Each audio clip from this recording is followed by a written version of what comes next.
Halo Sobat Cerita Bunda. Selamat datang di channel kami. Mari kita berbagi rasa, menangis, dan tertawa bersama dalam kisah-kisah yang akan membuat Anda terhubung dengan pengalaman kehidupan yang nyata. Jangan lewatkan setiap cerita mengharukan yang akan membuat Anda merasa lebih hidup.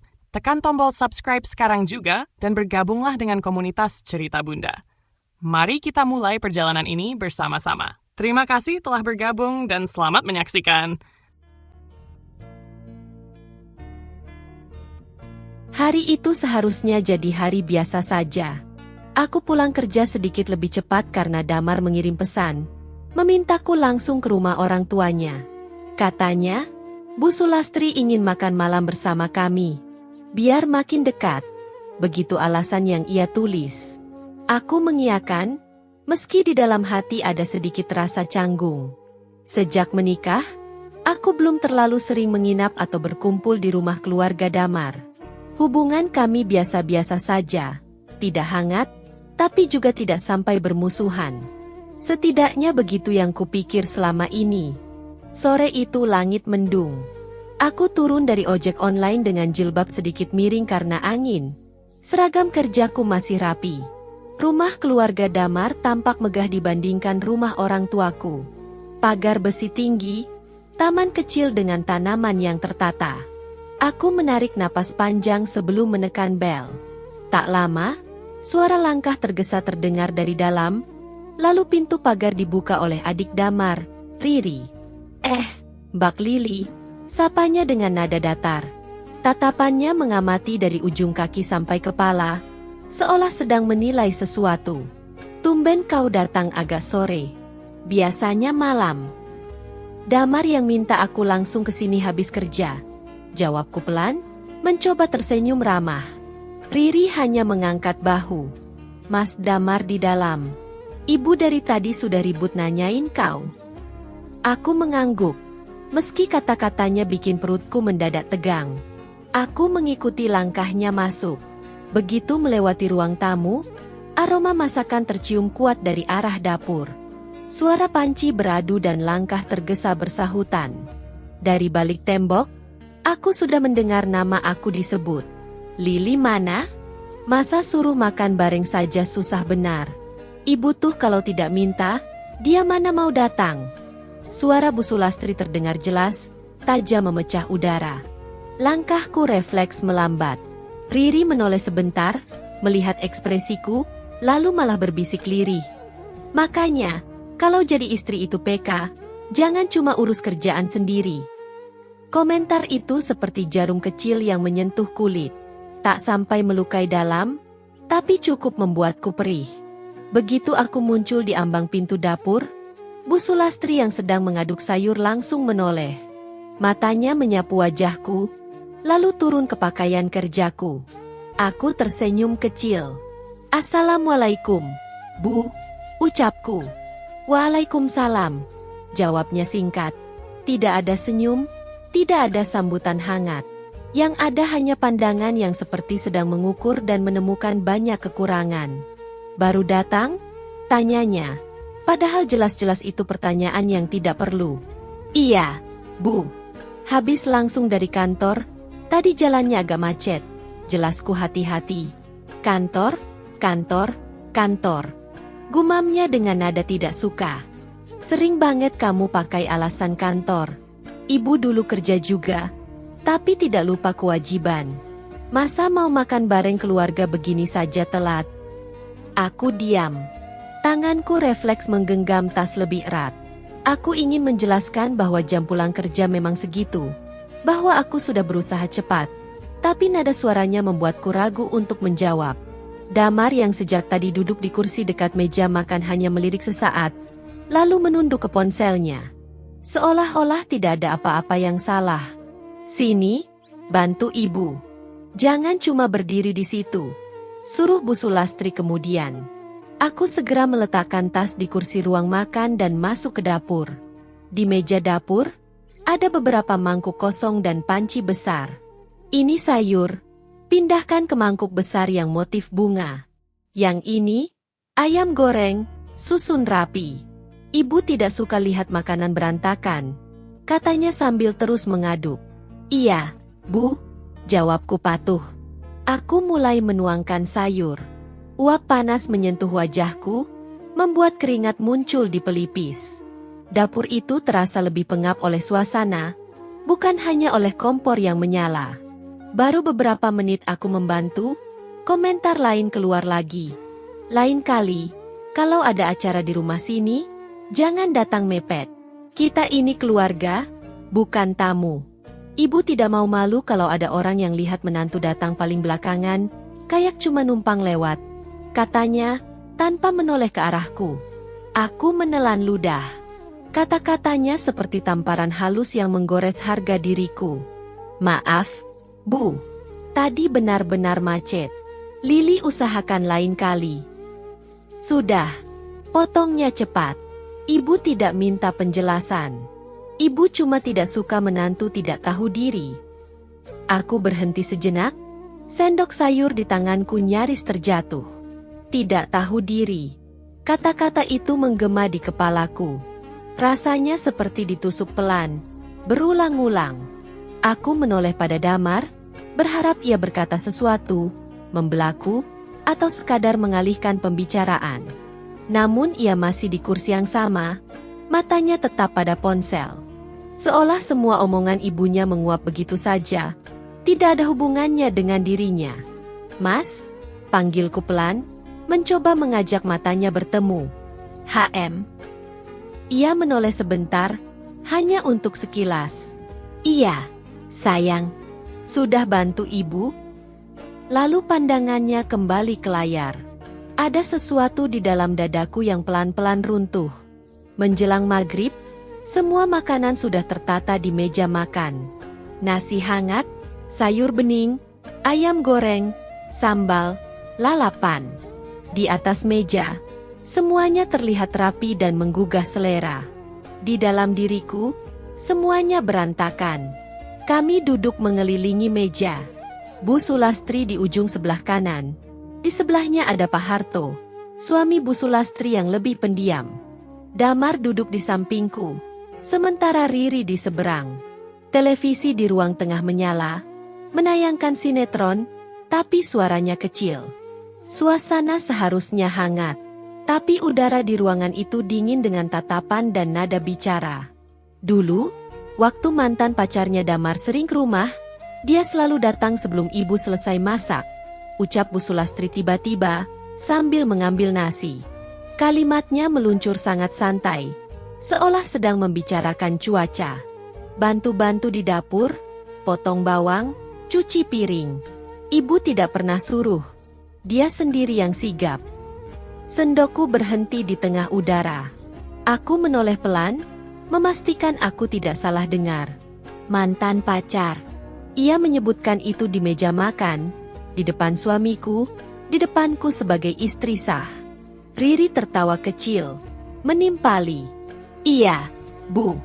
Mbak Rena itu, kan? Yang cantik banget itu? Yang putih, tinggi, rambutnya selalu rapi. Kalau datang bawa kue, katanya, kalau dia yang jadi menantu, pasti rumah ini ramai terus, ya. Namanya juga jodoh, sahut Bu Sulastri enteng. Damar pilihnya Lili, ya terima saja. Cuma ya itu, beda aura. Dulu rumah ini berasa terang kalau dia datang. Aku merasa darahku naik ke wajah. Wajahku mungkin memerah. Tapi aku menahan diri sekuat tenaga agar suaraku tetap tenang. Aku melirik ke Damar. Ia tersenyum kaku. Ibu, sudah bahas yang dulu-dulu, katanya sambil mencoba tertawa. Kasihan Lili. Aku kira ia akan melanjutkan dengan sesuatu yang membelaku. Tapi ternyata itu saja. Tidak ada penjelasan bahwa aku juga berharga. Tidak ada kalimat bahwa aku istri yang baik. Hanya, kasihan Lili. Seolah aku anak kecil yang tidak kuat dengar cerita. Loh, ibu kan cuma cerita, jawab Bu Sulastri. Bukannya Lili ini perempuan dewasa? Masa dengar hal kecil begitu saja tersinggung? Kalau tersinggung, itu tandanya hati belum lapang. Aku tersenyum tipis, mencoba menahan air mata yang mulai menggenang. Tidak apa-apa, Bu, kataku pelan. Lili tidak apa-apa. Padahal, jelas aku tidak baik-baik saja. Perasaan direndahkan itu muncul pelan-pelan. Bukan satu pukulan besar, tapi serangkaian tusukan kecil. Dibandingkan dengan mantan, disebut tidak sigap, dianggap datang yang paling akhir. Dan semua itu dibungkus sebagai obrolan biasa. Lili kerja di mana sekarang, sih? Tiba-tiba Pak Harto bertanya. Suaranya dalam tapi datar. Di kantor swasta, Pak. Bagian administrasi. Jawabku sopan. Masih perusahaan yang sama sejak sebelum menikah. Oh, ia mengangguk singkat. Gajinya berapa? Lumayan. Pertanyaan tentang gaji datang begitu saja, tanpa filter. Aku menoleh sebentar ke Damar, tapi ia hanya sibuk menyendok sayur. Ya, cukup buat kebutuhan harian, Pak. Jawabku hati-hati, menyebutkan kisaran angka dengan samar. Bu Sulastri mendengus pelan. Ya pantes saja kalau masih harus banyak dibantu Damar. Komentarnya, gaji begitu mana cukup buat hidup di kota. Apalagi kalau nanti punya anak. Makanya, ibu selalu bilang, perempuan itu kalau mau menikah, ya lihat dulu kemampuan. Tidak bisa cuma modal nekat dan perasaan. Kali ini, kata-katanya menusuk lebih dalam. Seolah-olah aku menikahi Damar tanpa membawa apa-apa. Seolah aku beban. Padahal, sejak menikah, kami membayar kontrakan bersama. Aku juga ikut menanggung biaya hidup. Bahkan sering membantu bayar cicilan motor Damar ketika dia kurang. Lidahku ingin sekali menjelaskan, tapi aku menahan. Aku menatap meja, melihat pantulan lampu di permukaan piring. Rasanya seperti sedang duduk di ruang sidang, dan aku menjadi terdakwa yang tidak diberi kesempatan membela. Mas Damar juga, ya? Lanjut Bu Sulastri tanpa diminta. Dulu ibu kira bakal dapat menantu yang bisa bantu majukan keluarga. Bukan cuma kerja biasa-biasa begini. Tapi ya sudahlah, sudah terjadi. Tinggal ibu doakan saja. Semoga kamu cepat sadar, Lili. Bu, maksud ibu sadar itu apa? Tanyaku pelan, berusaha tenang meski ujung suaraku bergetar. Ya sadar diri, jawabnya datar. Kalau gajimu kecil, ya pandai-pandailah ambil hati suami dan keluarga suami. Jangan banyak alasan. Jangan datang ke rumah mertua mepet. Jangan bicara kalau tidak perlu. Kerja itu boleh, tapi jangan sampai lupa siapa kamu di rumah ini. Di rumah ini. Kalimat itu menggantung di udara. Seolah mengingatkanku bahwa buatnya, aku bukan bagian dari rumah ini. Hanya orang luar yang kebetulan tinggal di dalam. Riri menyuap nasi sambil tersenyum miring. Tuh, dengar, Mbak. Ibu itu kalau ngomong selalu benar. Dulu Mbak Rena itu walaupun kerja, kalau kesini, wah, ibu senang banget. Dia pasti bawa sesuatu. Kue lah, buah lah. Tidak pernah datang cuma tangan kosong. Riri, tegur Damar pelan. Kali ini wajahnya sedikit tegang. Jangan bandingkan, dong. Tidak sopan. Tapi kan benar, Mas, balas Riri enteng. Ibu juga sering bilang begitu. Iya, kan, Bu? Bu Sulastri hanya tersenyum tipis. Ibu tidak bilang apa-apa. Kalian yang dengar sendiri. Lebih baik ditampar saja rasanya, daripada terus-menerus disindir begini. Tapi wajah-wajah di sekitarku terlihat biasa saja. Seolah semua yang mereka katakan hal normal. Seolah apa yang mereka lakukan bukan merendahkan, melainkan memberi nasihat. Aku menunduk dalam, menatap nasi di piringku yang mendadak terasa hambar. Dalam hati, ada sesuatu yang patah. Aku teringat ibu di rumah, yang selalu mengajarkan bahwa pernikahan itu saling menghargai. Bahwa mertua adalah seperti orang tua sendiri. Aku datang ke rumah ini dengan niat baik, dengan harapan bisa diterima. Tapi hari ini, aku merasa seperti ditempatkan di kursi terendah. Aku ke kamar mandi sebentar. Ya, kataku pelan pada Damar. Iya, sayang, jawabnya, singkat. Aku berdiri, melangkah ke arah kamar mandi yang berada di ujung koridor. Begitu pintu tertutup, aku menatap cermin di atas wastafel. Wajahku terlihat lelah, mata sedikit berkaca-kaca. Aku tidak ingin menangis di rumah ini, tapi tenggorokanku terasa sesak. Aku membasuh wajah dengan air dingin, berharap bisa menenangkan diri. Di antara suara air mengalir, aku bisa samar-samar mendengar suara mereka di ruang makan. Tawa kecil, piring yang beradu, dan entah kenapa, aku merasa seperti tidak termasuk di dalamnya. Di depan cermin, aku menghela napas panjang. Kenapa mereka mudah sekali merendahkan aku? Bisikku pada diri sendiri. Apa aku sebegitu rendahnya di mata mereka? Pertanyaan itu mengantre di kepalaku, saling menabrak. Tapi di sela-sela rasa sakit itu, ada sesuatu yang lain. Kecil, samar, tapi jelas, rasa tidak terima. Aku kembali ke meja makan dengan wajah yang sudah kuusahakan netral. Bu Sulastri melirik sekilas, lalu kembali menyuap nasi. Percakapan berlanjut ke hal lain. Tetangga yang baru beli mobil, saudara yang mau naik haji. Tapi di sela-selanya, komentar pedas untukku sesekali masih muncul. Tentang cara aku duduk, cara aku menjawab, bahkan cara aku memegang sendok. Malam itu, untuk pertama kalinya, aku benar-benar melihat sisi gelap keluarga suamiku.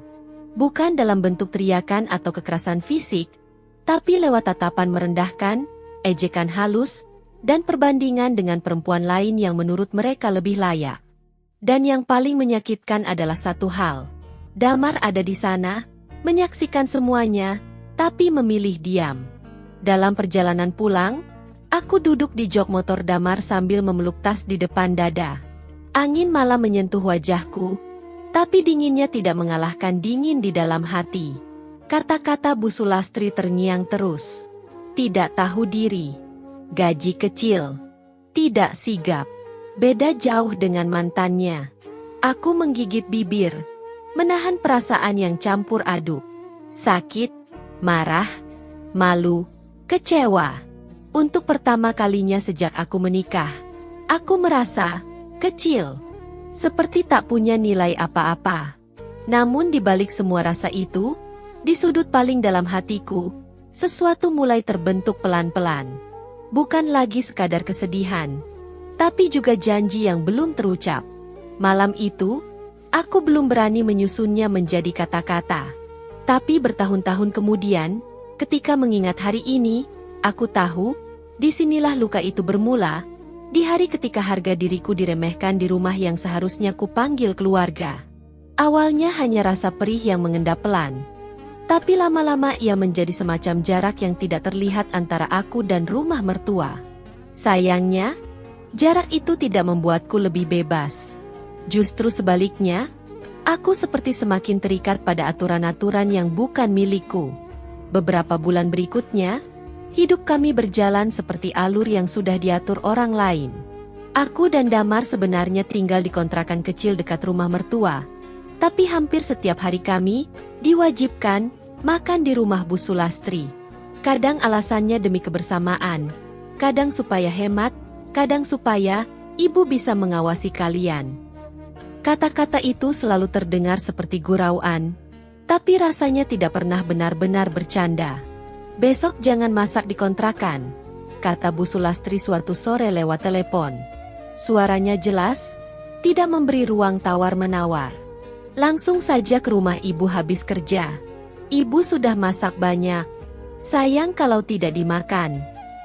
Besok Lili lembur. Bu, mungkin sampai agak malam. Jawabku hati-hati. Lembur lagi, desahnya. Ya sudah.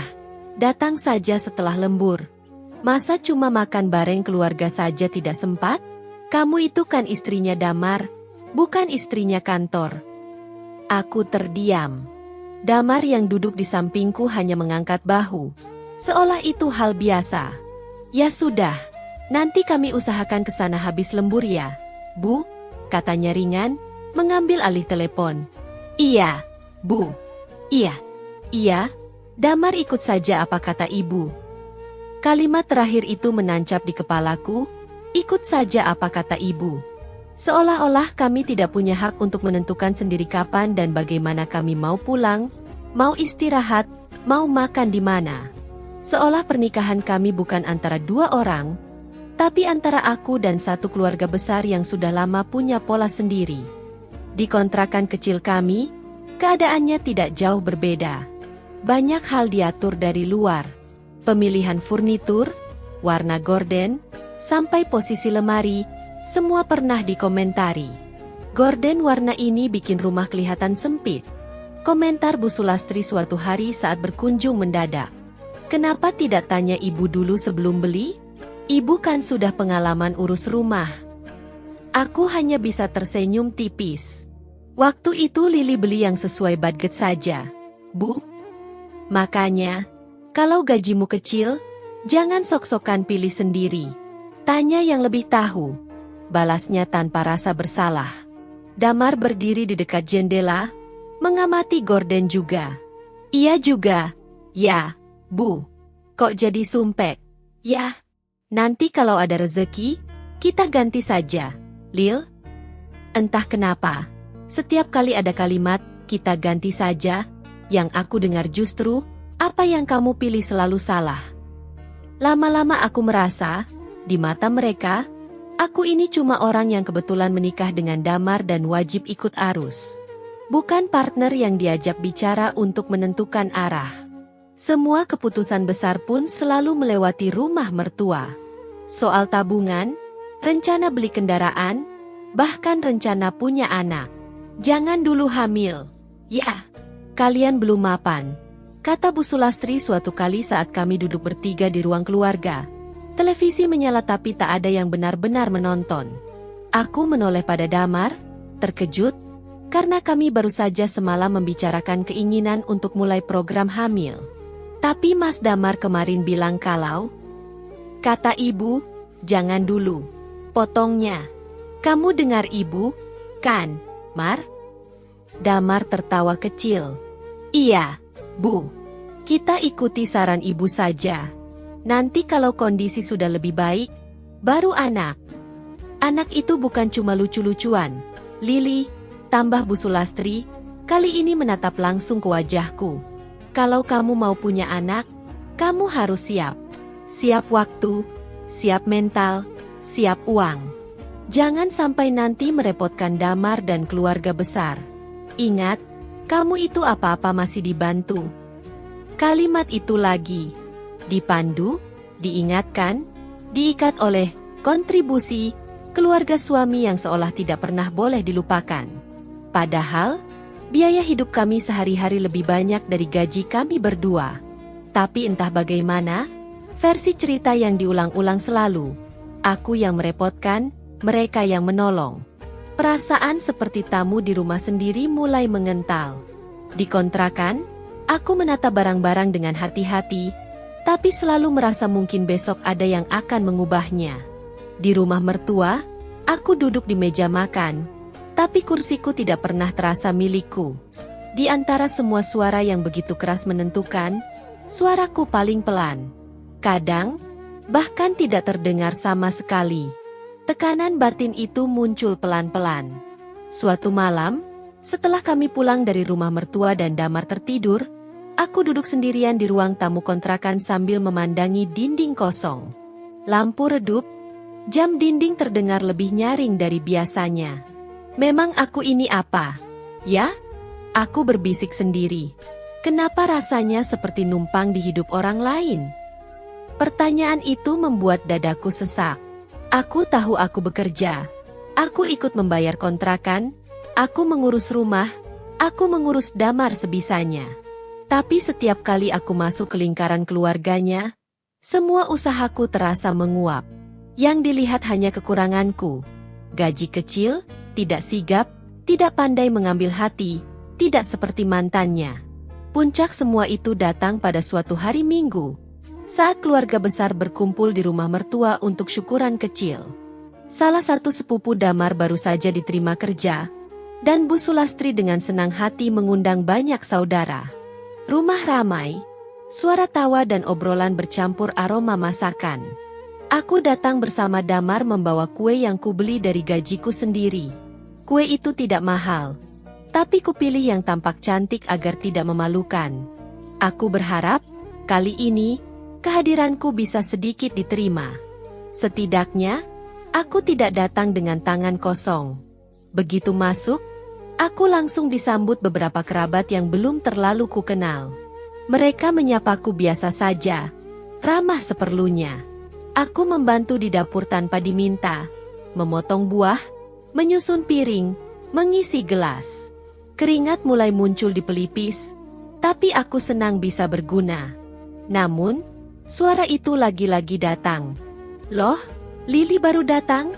Suara Bu Sulastri terdengar lantang dari ruang tamu. Padahal ibu sudah bilang, kalau ada acara begini, datang dari awal. Ayam saja sudah matang semua. Aku spontan menoleh. Beberapa pasang mata ikut melihat ke arahku. Aku mengusap tangan yang masih basah oleh air, lalu mendekat pelan. Tadi Lili sempat belikan kue dulu. Bu, jelasku pelan, biar ada tambahan. Kue. Bu Sulastri mengangkat alis, memandang kotak di tanganku seperti benda asing. Lain kali tidak usah repot-repot beli kue kalau akhirnya datang telat. Orang mau bantu, tapi caranya salah, sama saja menyusahkan. Beberapa tante di sekelilingnya tertawa kecil. Entah karena lucu, entah karena canggung. Damar berdiri di dekat jendela, lagi-lagi hanya tersenyum kaku. Tidak telat banget kok, Bu, potong salah satu tante, mencoba menengahi. Masih sempat kok bantu-bantu. Tapi ibu kan sudah bilang jamnya. Mertua itu kalau sudah susah-susah masak, maunya dilihat anak dan menantunya dari awal. Lanjut Bu Sulastri, tidak melunak. Ini menantu ibu, bukannya tidak tahu, tapi mungkin tidak merasa penting. Ibu yang kebanyakan mau, ya? Kalimat itu jelas-jelas sindiran. Suasana mendadak sepi beberapa detik. Lalu obrolan lain kembali hidup, tapi rasanya lain. Aku merasa berdiri di tengah ruangan, telanjang tanpa pembelaan. Aku menunduk sedikit, berusaha menjaga suaraku tetap tenang. Maaf, Bu. Lain kali Lili datang lebih awal. Kalau masih lembur kerja, ya bilang dari awal. Sahutnya. Jangan pura-pura sibuk terus. Perempuan itu, kalau terlalu sibuk di luar, rumahnya berantakan, suaminya tidak terurus. Nanti yang disalahkan siapa? Ibu juga. Kata-katanya mengalir deras, seperti hujan yang tidak berhenti-henti. Di belakangku, beberapa orang mulai berbisik. Aku tidak tahu isi bisikan mereka, tapi aku bisa merasakan tatapan-tatapan yang menusuk punggungku. Damar akhirnya bicara, tapi bukan seperti yang kuharapkan. Ya sudah, Bu. Sudahlah. Jangan dibahas terus. Nanti Lili tersinggung, katanya sambil terkekeh kecil, seolah yang terjadi hanya canda ringan. Kalau tersinggung, berarti dia mengakui, jawab Bu Sulastri cepat.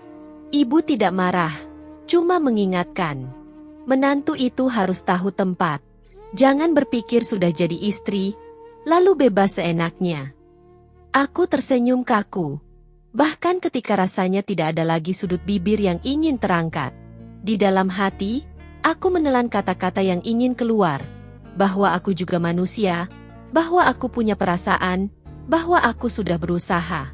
Tapi di hadapan keluarga besar, aku memilih diam. Aku tidak ingin mempermalukan Damar. Aku tidak ingin membuat suasana tambah buruk. Namun, tanpa kusadari, di saat aku menahan semua itu, sesuatu yang lain justru pelan-pelan tumbuh. Di balik sabarku, di balik air mata yang kutahan, di balik setiap kata, maaf, Bu, yang kupaksa keluar, ada rasa lain yang belum pernah kurasakan sebelumnya. Bukan cuma sedih, bukan hanya kecewa, tetapi marah. Saat aku berdiri di sudut dapur, menyusun piring untuk tamu yang datang dan pergi, mataku sempat menangkap bayangan diriku sendiri di pintu kulkas yang mengkilap. Wajahku tampak lelah, tapi di mata itu ada sesuatu yang berbeda. Seperti api kecil yang baru dinyalakan. Dalam hati, tanpa suara, aku bertanya pada diriku sendiri, sampai kapan aku harus diperlakukan seperti ini? Tidak ada jawaban. Hanya detak jantungku yang terasa lebih keras dari biasanya.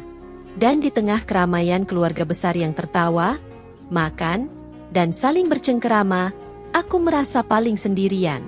Paling asing. Paling tidak punya tempat. Malam itu, ketika semuanya bubar dan kami pulang ke kontrakan, Damar hanya berkata singkat di motor, "Ibu memang begitu orangnya. Kamu jangan dimasukkan ke hati, ya. Anggap saja nasihat." Aku menatap punggungnya. Angin malam menerpa wajahku. Untuk pertama kalinya, kata-kata itu tidak lagi mampu menenangkan. Justru menambah perih. Nasihat? Kalau ini yang disebut nasihat, kenapa rasanya seperti dicabik-cabik? Aku menutup mata sebentar, menahan air mata yang hampir jatuh. Di balik kelopak mata itu, aku melihat kembali adegan di ruang tamu tadi. Bu Sulastri yang memaki di depan keluarga besar, tatapan kasihan setengah meremehkan dari beberapa orang, dan Damar yang hanya tertawa canggung. Di sela-sela perih itu, bibit kecil yang tadi hanya api samar kini mulai terasa lebih jelas. Itu bukan lagi sekadar rasa marah yang lewat. Itu adalah janji yang masih kusimpan rapat-rapat di dalam hati, tanpa berani kuucap. Suatu hari, bisikku pelan dalam hati, kalian tidak akan lagi melihatku seperti ini. Suatu hari, di rumah yang sekarang bukan milikku ini, akan ada saat di mana kalian tidak lagi bisa menertawakanku seenaknya. Aku belum tahu bagaimana. Aku belum tahu kapan. Tapi sejak hari itu, di tengah rumah tangga yang tak pernah memberiku tempat, bibit dendam itu mulai tumbuh. Pelan, sunyi, dan sangat dalam. Aku menjalani hari-hari berikutnya seperti biasa. Bangun pagi, menyiapkan sarapan, berangkat kerja, pulang, lalu seringkali mampir dulu ke rumah mertua. Dari luar, hidupku mungkin terlihat normal, tapi di dalam, ada sesuatu yang sudah tidak sama. Aku berhenti berharap akan tiba hari di mana mereka mendadak lembut. Aku mulai menerima bahwa mungkin, di mata mereka, aku memang tidak pernah benar-benar diinginkan. Malam itu, Bu Sulastri mengadakan acara kecil di rumahnya. Katanya, hanya kumpul keluarga biasa. Tapi dari caranya menelepon, aku tahu acara itu penting. Semua datang, begitu katanya pada Damar. Paman, bibi, sepupu-sepupu. Kamu dan Lili jangan tidak datang. Ibu mau lihat kalian rukun di depan keluarga. Kata, rukun, itu aneh sekali terdengar di telingaku. Mengingat setiap kali aku ke rumah itu, yang kurasakan justru sebaliknya. Sejak sore aku sudah menyiapkan diri. Di kontrakan, aku berdiri lama di depan lemari, memandangi beberapa baju yang kupunya. Kebanyakan sederhana, karena gajiku memang sebagian besar habis untuk kebutuhan rumah. Akhirnya kupilih gamis biru tua yang paling rapi. Kupadukan dengan jilbab krem yang sudah sering kupakai ke kantor. Aku tahu itu bukan pakaian mewah, tapi setidaknya bersih dan sopan. Di dapur, aku juga memasak satu loyang puding coklat sederhana untuk kubawa sebagai buah tangan. Bukan sesuatu yang istimewa, tapi kubuat dengan tanganku sendiri. Dengan harapan kecil bahwa mungkin, kali ini, mereka akan melihat usahaku. Kamu tidak punya baju lain? Pertanyaan itu keluar dari mulut Damar ketika ia keluar dari kamar dan melihatku sudah siap. Kenapa? Tanyaku, refleks merapikan kerut di lenganku. Tidak apa-apa, cuma, ya, itu saja, katanya sambil mengambil helm. Ya sudah, tidak apa-apa. Ibu mungkin tidak akan terlalu memperhatikan. Aku tersenyum hambar. Justru dari pengalamanku, Bu Sulastri memperhatikan hal-hal yang orang lain anggap sepele. Tapi aku tidak ingin memperpanjang. Kami berangkat dengan motor, membawa puding di pangkuanku. Angin malam menyentuh wajahku, tapi yang membuatku menggigil bukan udara, melainkan perasaan bahwa malam ini akan jadi salah satu malam yang tidak bisa kulupakan. Begitu sampai di rumah mertua, halaman sudah penuh motor dan mobil. Lampu-lampu teras menyala terang, Suara orang bercakap-cakap terdengar hingga pagar. Aku menarik napas panjang sebelum masuk. Bau masakan dari dapur bercampur wangi parfum tamu yang datang. Di ruang tamu, beberapa tante dan sepupu sudah duduk sambil tertawa-tawa. Begitu melihat aku dan Damar, beberapa orang menoleh. "Wah, pengantin baru datang," seru salah satu sepupu, Kak Dina, dengan nada bercanda. Padahal usia pernikahan kami sudah lebih dari 1 tahun. Aku tersenyum kikuk. "Assalamualaikum," sapaku. "Waalaikumsalam," jawab mereka bersamaan. Tapi di balik sapaan itu ada tatapan-tatapan yang menilai. Dari ujung jilbab sampai ujung sepatu. "Lili, kok bajunya itu lagi? Itu lagi?"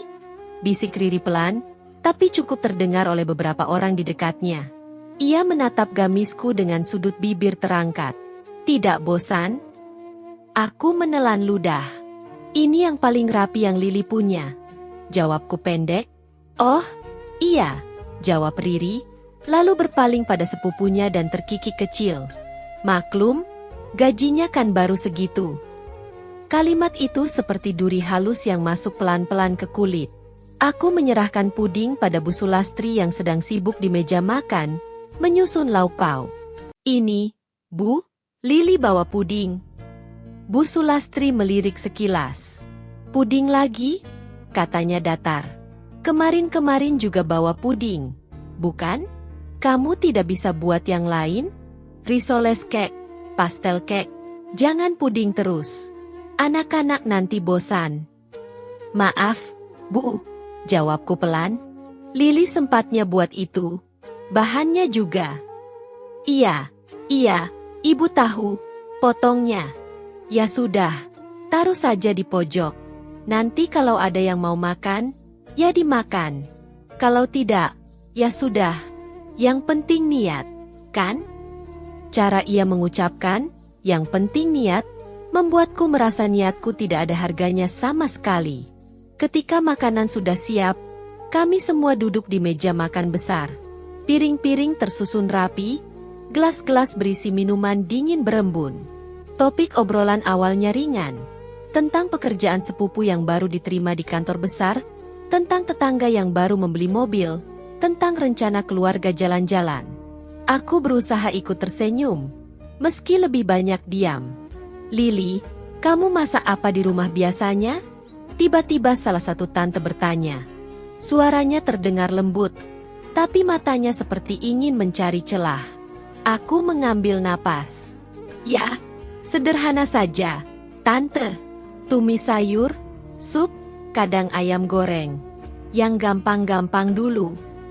"Tuh kan, Ibu benar," sahut Bu Sulastri cepat. "Dia itu masaknya standar.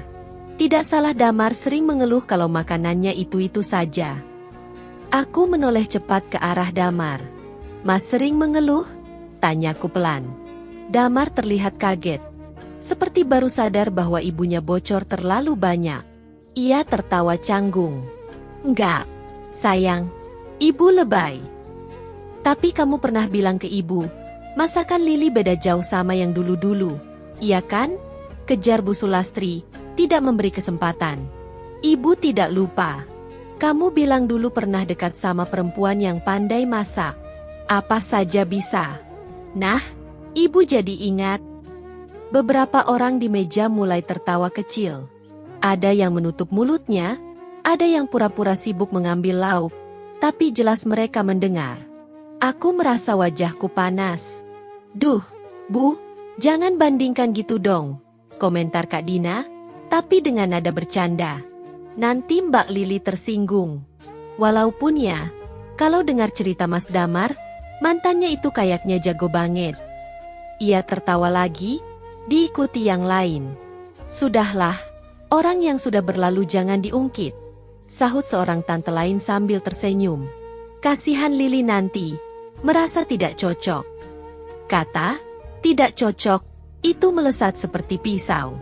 Tiba-tiba obrolan bergeser ke topik lain yang justru lebih menyakitkan. "Ngomong-ngomong soal cocok," kata Riri sambil menyendok sayur. "Sudah berapa lama sih kalian menikah?" Setahun lewat. Ya? Kok belum ada kabar apa-apa? Ia melirik perutku sekilas, lalu tertawa kecil.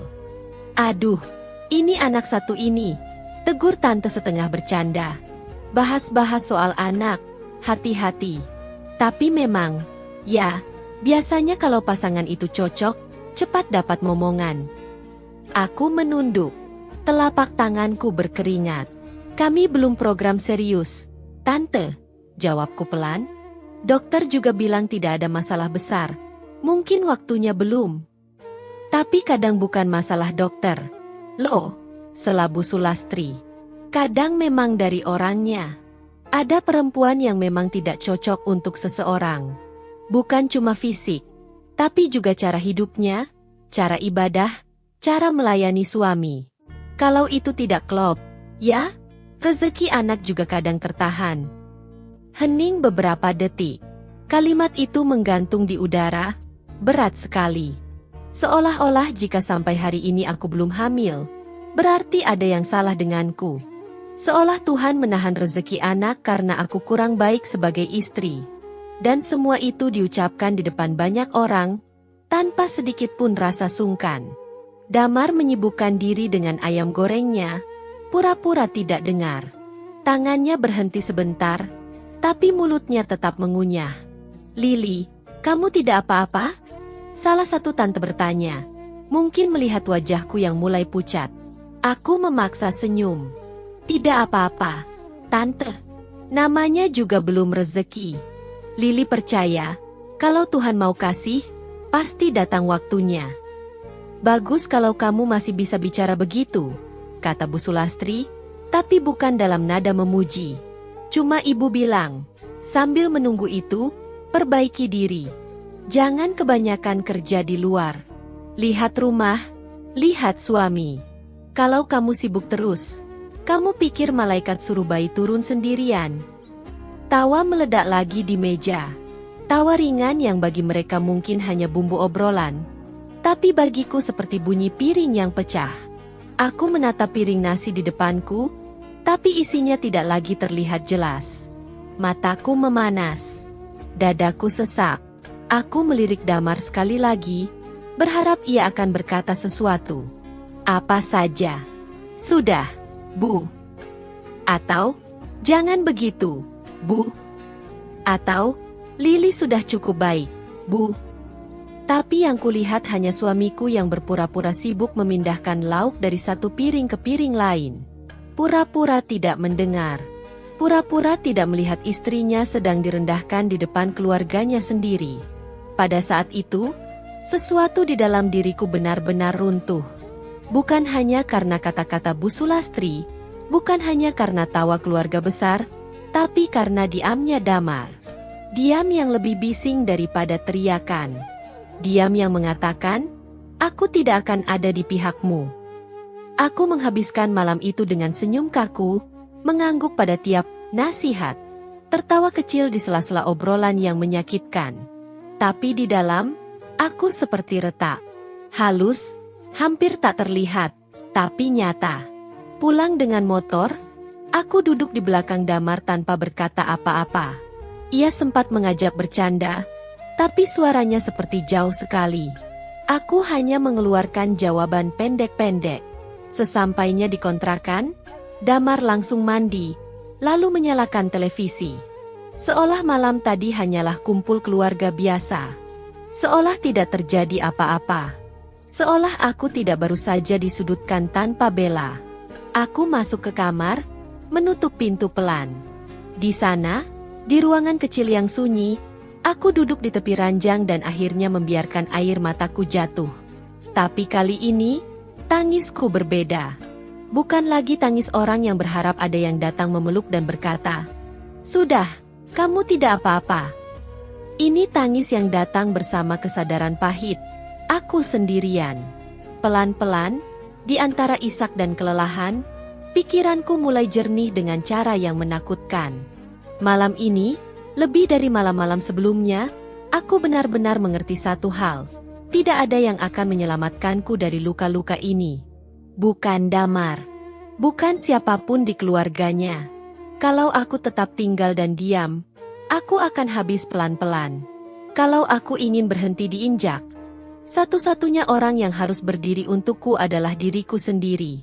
Awalnya hanya seperti bisikan marah di dalam hati, tapi lama-lama berubah menjadi pegangan. Setiap kali aku merasa direndahkan, aku mengulangnya pelan-pelan dalam hati, seolah sedang mengingatkan diriku sendiri agar tidak lupa siapa yang harus kujaga, diriku. Pagi-pagi sebelum berangkat kerja, ketika Damar masih tidur atau sibuk dengan gawainya, aku mulai menata rutinitasku berbeda. Jika dulu aku hanya bekerja dan menerima gaji lalu menggabungkannya begitu saja dengan pengeluaran rumah, kini aku membuka buku catatan kecil. Di sana, aku menulis tanggal, jumlah gaji, dan semua pengeluaran. Dari angka-angka itu, aku memaksa diriku mengetik satu kalimat di bawahnya, "Sebagian ini milikku, untuk masa depanku." Awalnya sedikit sekali, hanya menyisihkan 50.000, 100.000. Tapi melihat angka itu bertambah meski pelan, ada rasa hangat yang belum pernah kurasakan. Untuk pertama kalinya aku merasa punya sesuatu yang tidak diatur orang lain. Tabungan kecil itu seperti rahasia pertama yang kulahirkan dari luka. Di kantor, aku mulai mengubah caraku bekerja. Jika dulu aku datang tepat waktu dan pulang tepat waktu, kini aku datang lebih awal, menyelesaikan pekerjaan lebih cepat, dan secara perlahan mengambil tanggung jawab tambahan yang bisa kulakukan. Bukan untuk menjilat atasan, tapi karena aku mulai sadar betapa pentingnya punya nilai di tempat yang bukan rumah mertua. "Lily, kamu bisa bantu cek laporan bagian gudang?" tanya atasanku suatu hari. "Bisa, Pak," jawabku, meski aku tahu itu berarti lembur beberapa jam. Lelah, tapi ketika honor lembur masuk, aku langsung memindahkan sebagian ke rekening terpisah yang kubuka diam-diam tanpa sepengetahuan Damar. Rekening itu kucatat dengan nama yang hanya kupahami sendiri. Rekening darurat. Darurat apa? Aku belum tahu. Tapi entah kenapa, aku merasa perlu punya pintu keluar kalau suatu hari tidak tahan lagi. Di sela jam istirahat, ketika karyawan lain sibuk bergosip atau main gawai, aku mulai mencari informasi lewat ponsel.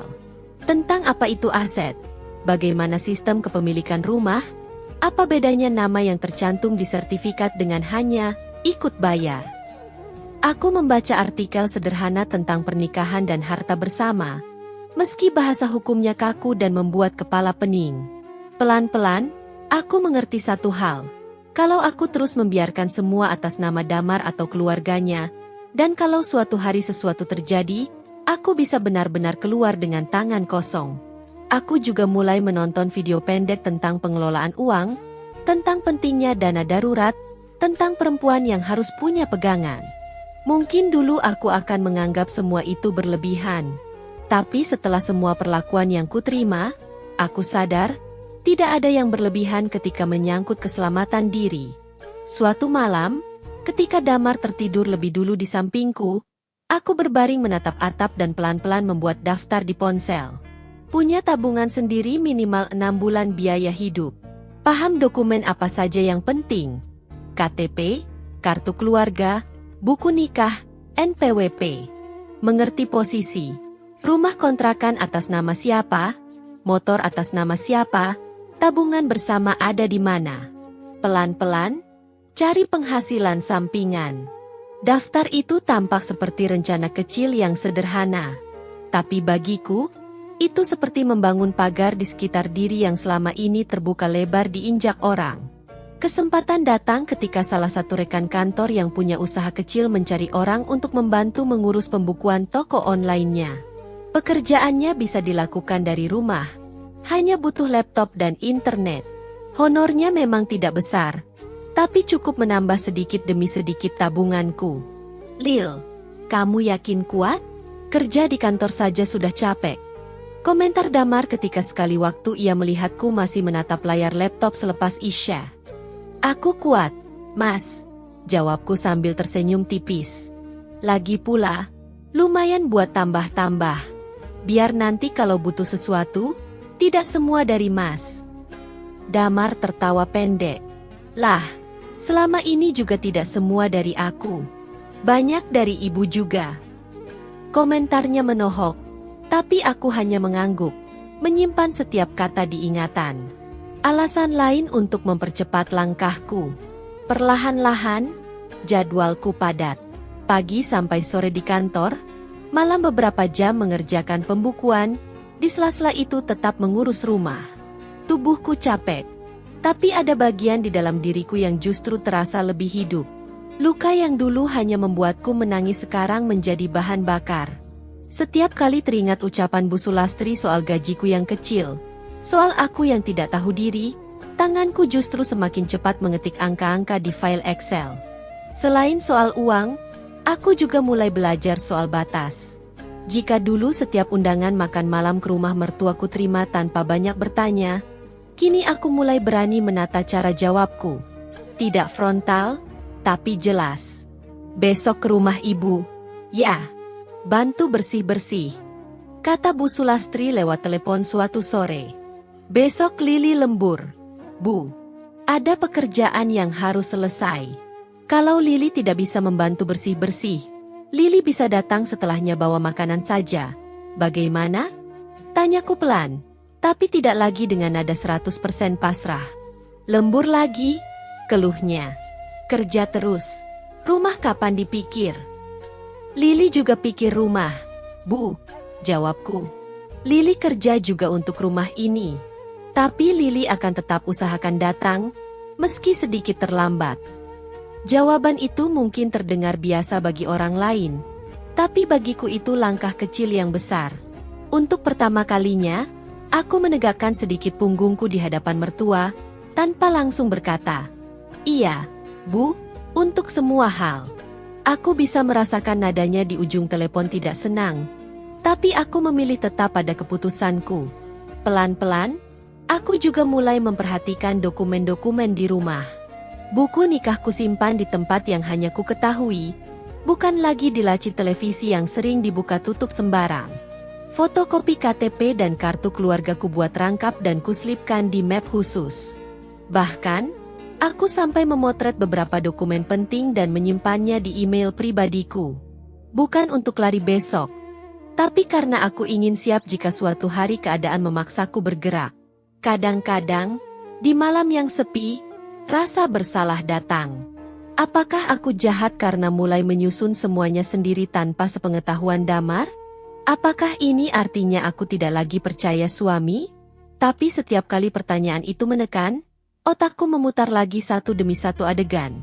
Tatapan merendahkan di meja makan, suara tawa ketika aku dibandingkan, diamnya Damar saat aku dipermalukan. Dari sana, rasa bersalah itu pelan-pelan berubah menjadi kesadaran. Aku tidak sedang mengkhianati siapapun. Aku sedang menyelamatkan diriku. Dari luar, tidak ada yang berubah.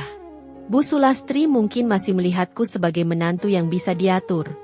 Riri mungkin masih menganggapku biasa saja. Damar juga mungkin berpikir aku tetap Lili yang dulu. Pendiam, ikut arus. Tapi di dalam, aku bukan lagi perempuan yang hanya menunggu belas kasihan. Setiap luka yang mereka beri, tanpa mereka sadari, menjadi alasan baru untukku menguatkan diri. Aku masih datang ke rumah mertua ketika perlu. Aku masih menyapa mereka dengan sopan. Aku masih menghidangkan teh jika ada tamu. Tapi sekarang, setiap kali aku duduk di ruang tamu mereka, aku tidak lagi hanya merasa kecil. Di dalam tas kecilku, ada kartu ATM rekening rahasia.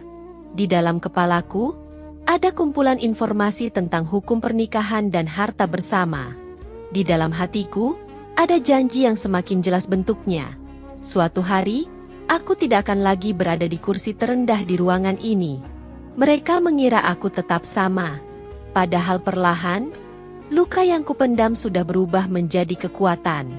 Kekuatan yang sunyi, yang tidak perlu diumumkan, tapi siap kugunakan ketika saatnya tiba. Semua mulai tampak jelas ketika Bu Sulastri semakin sering menyindir soal pekerjaanku. Awalnya hanya sesekali, lalu menjadi rutinitas dalam setiap pertemuan. Suatu sore di rumahnya, ketika kami duduk di ruang keluarga sambil menonton berita tentang kenaikan gaji PNS, ia melontarkan kalimat yang membuatku menahan napas. Enak, ya, jadi PNS. Gajinya jelas, tunjangan banyak. Komentarnya, bukan kayak kerja kantoran biasa, gaji kecil, tapi gaya seperti orang sibuk. Pulang malam, tapi rumah tetap saja begitu. Aku tahu kalimat itu bukan ditujukan ke udara. Tatapannya sesaat berhenti tepat di wajahku sebelum kembali ke televisi. Damar hanya terkekeh kecil. Lili juga kan kerja kantoran. Bu, kata Riri dengan senyum miring. Gajinya berapa sih, Mbak? Sudah bisa buat beli motor sendiri? Atau masih numpang Mas Damar? Pertanyaan itu dilontarkan seperti bercanda, tapi tidak ada yang benar-benar tertawa. Aku menarik napas pelan. Alhamdulillah, cukup untuk bantu-bantu kebutuhan rumah, jawabku singkat. Bantu-bantu, ulang Bu Sulastri, seolah mengecap kata itu. Berarti masih kurang kalau sendirian. Jadi selama ini yang menanggung ya tetap Damar dan keluarga sini. Lili cuma bantu-bantu. Aku diam. Di dalam hati, aku ingin menjelaskan bahwa kontrakan kami banyak kubayar dari gajiku, bahwa makan bulanan kami sering kusiapkan dari uangku. Tapi lidahku kutahan. Bukan karena tidak bisa melawan, tapi karena aku tahu, penjelasan apapun hanya akan diputar menjadi bahan sindiran baru. Beberapa hari kemudian, giliran pertemuan keluarga besar lagi yang membuatku merasakan betapa beraninya mereka sekarang. Di meja makan yang sama, di bawah lampu yang sama, obrolan kembali mengarah ke soal pekerjaanku. Lili kerja apa sekarang? Tanya salah satu om, padahal ia sudah pernah mendengar jawabannya sebelumnya. Masih di kantor yang sama, Om. Bagian administrasi. Jawabku sopan. Gajinya berapa sih kalau jadi admin? Ia mengerutkan dahi. Maksudnya, cukup tidak buat zaman sekarang? Soalnya anak saya kalau kerja maunya yang gaji besar, biar bisa bantu orang tua. Tawa kecil terdengar di beberapa sudut meja. Damar hanya memainkan sendok garpu. Bu Sulastri menyusul. Suaranya jelas. Ya itu masalahnya. Dari dulu ibu bilang, Lili itu kerja keras tapi hasilnya kecil. Ngabisin waktu di luar, pulang capek. Tapi apa yang dibawa ke sini? Tidak seberapa. Kalau begitu terus, kapan majunya? Ibu kadang mikir, mending di rumah bantu-bantu ibu, urus Damar, urus keluarga. Pahalanya jelas, manfaatnya juga kelihatan. Betul, Kak, sahut tanti yang lain. Perempuan itu kalau sudah menikah, yang utama itu rumah tangga. Cari uang boleh, tapi kalau gajinya kecil dan ujung-ujungnya malah bikin mertua pusing, ya lebih baik diatur lagi. Kata-kata, bikin mertua pusing, itu menancap di kepalaku. Padahal mereka tidak pernah tahu pasti berapa penghasilanku, berapa yang kusisihkan untuk rumah ini. Mereka hanya melihat dari sudut pandang yang mereka mau.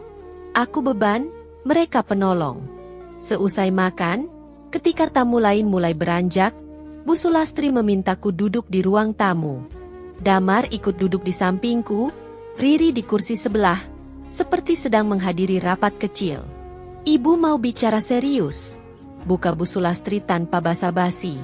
Ini soal masa depan kalian. Soal rumah tangga. Aku menegakkan punggung. Iya, Bu. Ibu lihat, Lili ini terlalu sibuk kerja. Lanjutnya, pagi keluar, sore baru pulang, kadang lembur. Sementara Damar butuh istri yang fokus ke rumah. Ibu juga butuh menantu yang bisa diandalkan. Bukan menantu yang setiap ditanya. Jawabannya, lembur, dan kantor. Damar menggeser posisi duduk, tapi tetap diam. Aku menatap karpet untuk beberapa detik sebelum menjawab. Lili kerja juga untuk bantu keuangan. Bu, kataku pelan. Biar tidak semua dari Mas dan keluarga. Justru itu, potongnya cepat. Kalau gajimu besar, ibu bisa mengerti. Tapi gaji pas-pasan, pulang sudah capek, malah tidak maksimal di rumah. Ibu hitung-hitung, lebih banyak ruginya daripada untungnya. Rugi bagaimana? Bu? Tanyaku hati-hati. Rugi waktu, rugi tenaga, rugi perhatian. Jawabnya. Kamu itu istri. Lili, tugas utamamu di rumah. Kalau soal uang, Damar masih bisa diandalkan. Keluarga sini juga masih kuat. Tidak usah khawatir. Yang penting kamu ikut aturan keluarga. Aku merasakan jari-jariku mengepal kecil di atas pangkuan. Diam-diam, sisi dalam jariku menekan telapak tangan, menahan gejolak di dada. Aku melirik Damar, berharap ia akan berkata, "Biarkan Lili kerja, Bu." Tapi ia malah menghela napas dan menatapku. "Lil, mungkin ibu ada benarnya," ucapnya pelan. "Aku juga kadang merasa kamu terlalu capek. Begitu pulang, wajahmu selalu lelah. Aku kasihan, tapi ya, mau bagaimana lagi? Kalau kamu di rumah saja, mungkin kamu bisa lebih tenang." Aku menelan ludah. "Mas minta Lili berhenti kerja?" Tanyaku, memastikan. Bukan begitu." Damar buru-buru mengelak. "Cuma, coba dipikirkan. Kalau kamu fokus di rumah, kamu bisa bantu ibu juga. Urus usaha kecil-kecilan di sini, bantu-bantu jualan, atau apalah. Ibu juga sering bilangkan, Lil, kalau kita ikut usaha keluarga, nanti keuntungannya untuk kita juga." Usaha keluarga. Kata yang terdengar manis dan rapi. Padahal realitanya kami selalu diposisikan sebagai orang yang menerima, bukan yang punya. Dari awal, setiap ada rencana bisnis kecil, namanya selalu atas Pak Harto atau Bu Sulastri. Tidak pernah ada ide untuk menuliskan 1% pun atas namaku atau nama Damar. Dan sekarang, mereka ingin aku keluar dari pekerjaanku untuk membantu usaha keluarga. Aku menarik napas dalam-dalam, menahan agar suaraku tidak gemetar. "Lili, butuh waktu untuk pikirkan, Bu," ujarku pelan. Bu Sulastri mendengus. "Apa yang dipikirkan? Ibu saja sudah jelas melihat. Kamu itu tidak besar rezekinya di kantor. Kalau di rumah, kamu bisa banyak belajar. Nanti soal uang, keluarga sini yang atur. Kamu tinggal nurut. Simple." Saat itu aku sadar, mereka tidak hanya ingin mengatur jadwalku, tapi juga hidupku secara utuh. Waktu, tenaga, bahkan sumber nafasku sendiri, pekerjaanku. Mereka ingin aku bergantung penuh, lalu dengan mudah berkata, "Kalau bukan karena kami, kamu ini apa?" Aku tetap diam. Di dalam, banyak kalimat yang antre ingin keluar. Tapi yang kulakukan hanya menunduk dan mendengarkan. Seolah-olah setiap kata mereka masuk begitu saja. "Coba mulai bulan depan kamu ajukan resign," kata Bu Sulastri kemudian, suaranya seperti mengeluarkan keputusan final. "Tidak usah mendadak, supaya kantor juga tidak keberatan. Nanti kalau butuh alasan, bilang saja mau fokus dengan keluarga. Kan terdengar bagus?" "Lil," Damar menepuk pelan lututku. "Kita bicarakan berdua nanti, ya. Tapi menurutku, tidak ada salahnya mengikuti saran ibu. Demi kebaikan rumah tangga juga." Aku mengangguk kecil. "Iya, Mas." Lili dengar. Mereka mengira anggukanku tanda setuju. Padahal di dalam, anggukan itu adalah cara untuk menutup pintu diskusi, agar aku bisa berpikir dengan tenang tanpa diserbu suara mereka. Malam itu, aku pulang dengan kepala berat. Tapi entah kenapa hati tidak lagi hanya penuh air mata. Ada kemarahan yang lebih terarah, ada kejelasan baru. Mereka tidak akan berhenti sampai aku tidak punya apa-apa lagi selain mereka. Di kontrakan, setelah Damar tidur, aku duduk di meja kecil tempat biasanya aku mengerjakan pembukuan tambahan. Laptopku buka. Tapi kali ini bukan untuk pekerjaan sampinganku. Aku mulai mencari informasi tentang hak pekerja, tentang caraku mengundurkan diri yang benar, tentang pesangon, tentang apa yang bisa kulakukan jika suatu saat terpaksa keluar. Namun, di sela-sela semua itu, ada hal lain yang kucari. Lowongan kerja remote, kursus singkat online, peluang penghasilan yang tidak membuatku harus meninggalkan sumber penguatan diriku sendiri. Jika mereka ingin aku keluar dari pekerjaan yang sekarang, aku tidak berniat berhenti menjadi perempuan yang punya penghasilan. Aku hanya perlu cara lain. Cara yang tidak bisa mereka kendalikan. Di atas meja, buku catatan keuanganku buka lagi. Tabungan rahasiaku sudah mulai tampak wujudnya. Meski belum besar. Tapi angka itu cukup membuatku merasa tidak sepenuhnya kosong. Aku menulis satu kalimat di halaman baru. Mereka ingin aku berhenti. Aku akan pura-pura goyah. Tapi aku tidak akan berhenti membangun hidupku sendiri. Malam itu, aku tidak menangis meski tekanan dari keluarga semakin kuat. Aku hanya duduk lama dalam diam, mendengar suara jam dinding, suara napas Damar yang teratur, suara motor lewat di depan kontrakan. Diamku bukan lagi diam orang yang pasrah. Diamku adalah ruang kerja di dalam kepala, penuh rencana yang disusun pelan-pelan. Di hadapan mereka, aku mungkin akan terus terlihat seperti menantu yang menurut. Tapi di dalam diriku, satu persatu langkah sudah kutata. Jika dulu diamku adalah tanda aku kalah, kini diamku adalah cara untuk menyimpan amunisi. Saat mereka semakin merendahkanku, di saat yang sama, tanpa mereka sadari, aku justru semakin siap untuk hari di mana semua kekuatan yang kupendam itu akhirnya kupakai. Tapi ternyata, sebelum aku benar-benar siap, sebuah ledakan besar datang. Ledakan yang membuka mataku bahwa selama ini aku tidak hanya berhadapan dengan mertua, bukan hanya menghadapi Riri, bukan hanya melawan keluarga besar Damar, tetapi juga Damar sendiri. Semua bermula dari hal kecil, setidaknya menurutku. Hari itu aku pulang lebih sore dari biasanya karena pekerjaan sampingan yang kukerjakan sudah selesai lebih cepat.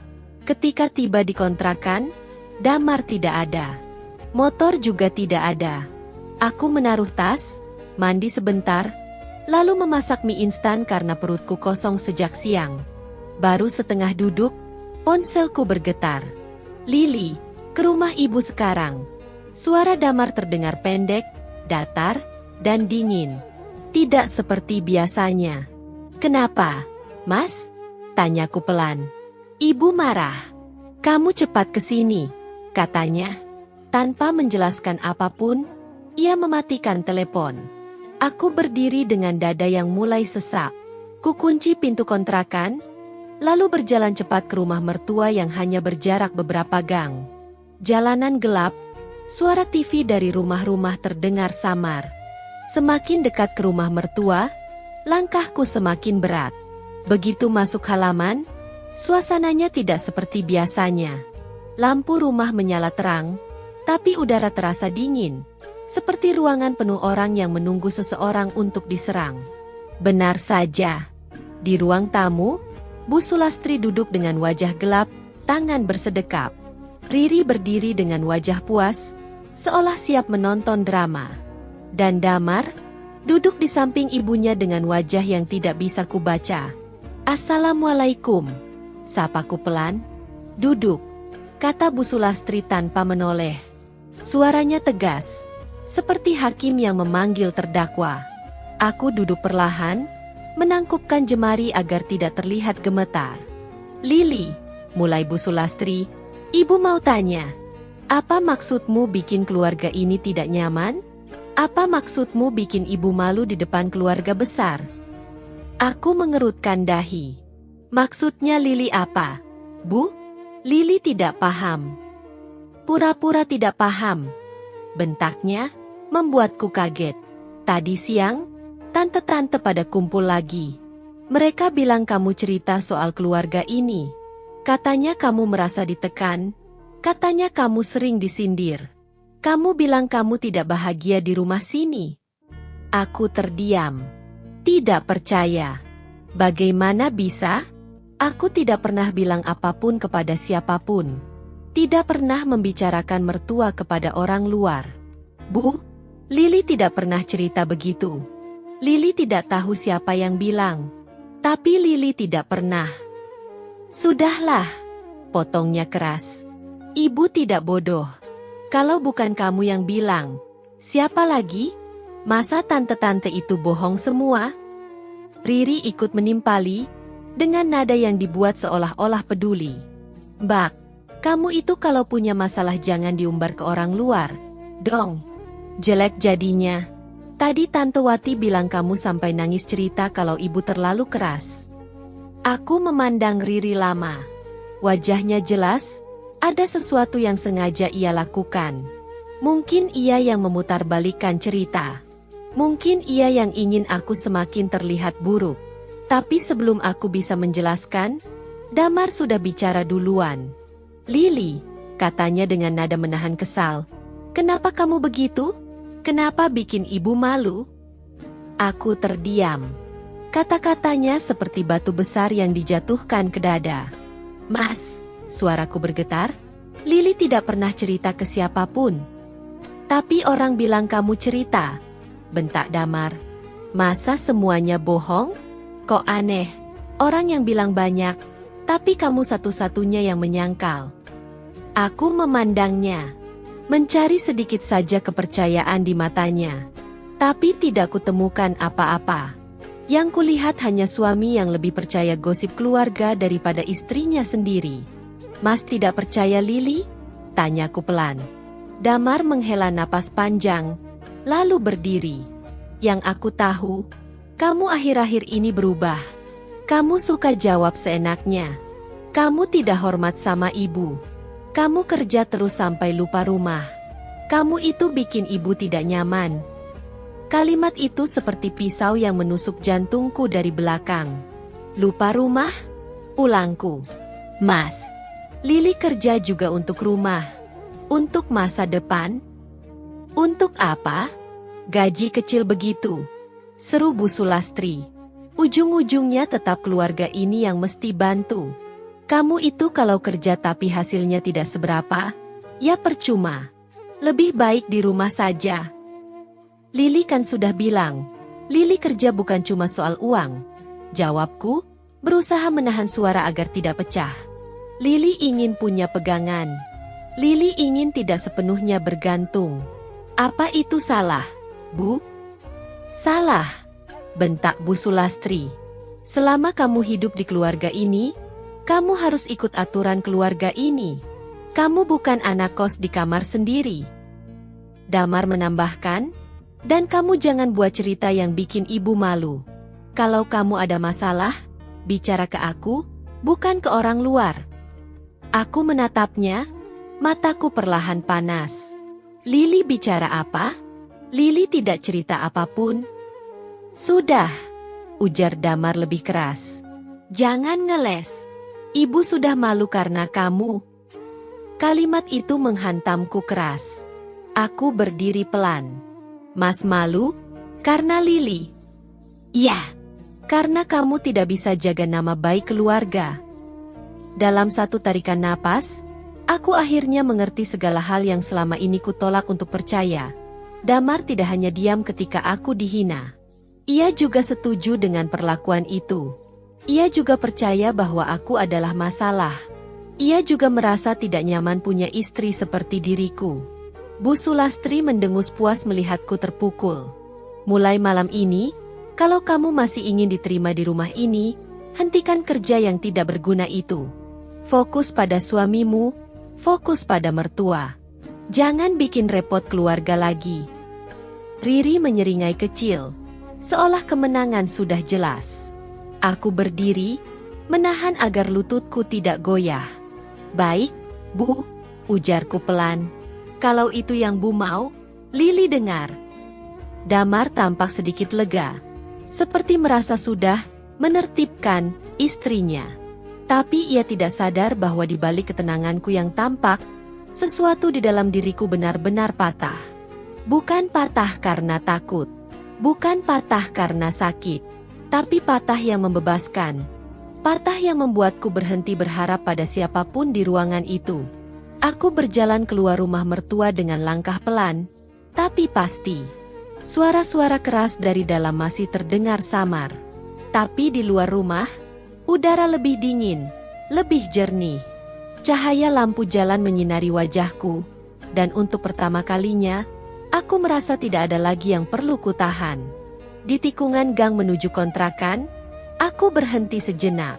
Ku genggam sisi jilbabku, menarik napas panjang.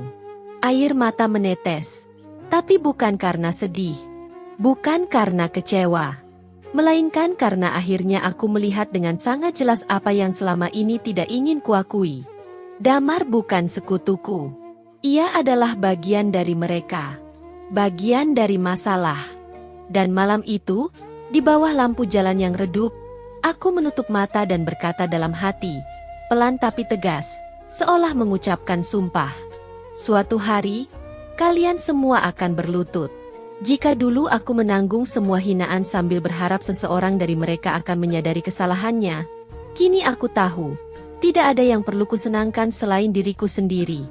Tidak ada yang perlu kubuktikan pada mereka, kecuali sebuah kenyataan yang kelak akan membuat mereka menunduk. Beberapa hari setelah ledakan konflik itu, hidupku tampak kembali normal dari luar.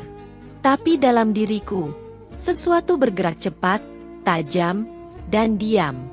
Aku bangun pagi seperti biasa, memasak sarapan, menyiapkan baju kerja Damar, lalu berangkat ke kantor dengan langkah yang lebih mantap dari sebelumnya. Bukan karena sudah damai, tetapi karena aku sudah tahu arah yang kutuju. Di kantor, performaku meningkat drastis. Aku datang lebih awal, menyelesaikan tugas lebih cepat, bahkan mengambil pekerjaan yang tidak wajib kulakukan. Rekan-rekan satu divisi mulai memperhatikan. Lili kok akhir-akhir ini rajin banget, ya? Tanya Nadia, teman sekantorku. Aku tersenyum kecil. Lagi pengen fokus, jawabku singkat. Pas. Kata itu seolah menempel di dahiku setiap hari. Fokus membangun sesuatu yang tidak bisa disentuh mertua. Fokus membangun hidup yang tidak bisa diacak-acak Damar. Fokus menuju tempat di mana harga diriku berdiri lebih tinggi daripada tuduhan dan hinaan mereka. Setelah 2 bulan kerja keras, atasanku memanggilku ke ruangannya. Lili, saya lihat kinerjamu naik pesat, katanya sambil membuka folder laporan bulanan. Kamu sigap, rapi, dan bisa diandalkan. Mulai bulan depan, kamu saya promosikan jadi koordinator administrasi. Aku terdiam. Jantungku berdetak cepat, tapi wajahku tetap terkendali. Terima kasih, Pak. Lili akan berusaha lebih baik. Bukan hanya itu, lanjutnya. Kamu akan mendapat kenaikan gaji dan fasilitas kerja tambahan. Begitu mendengar kata kenaikan gaji, tubuhku seperti berubah ringan. Aku membayangkan wajah Bu Sulastri jika ia tahu. Pasti ia tidak akan percaya.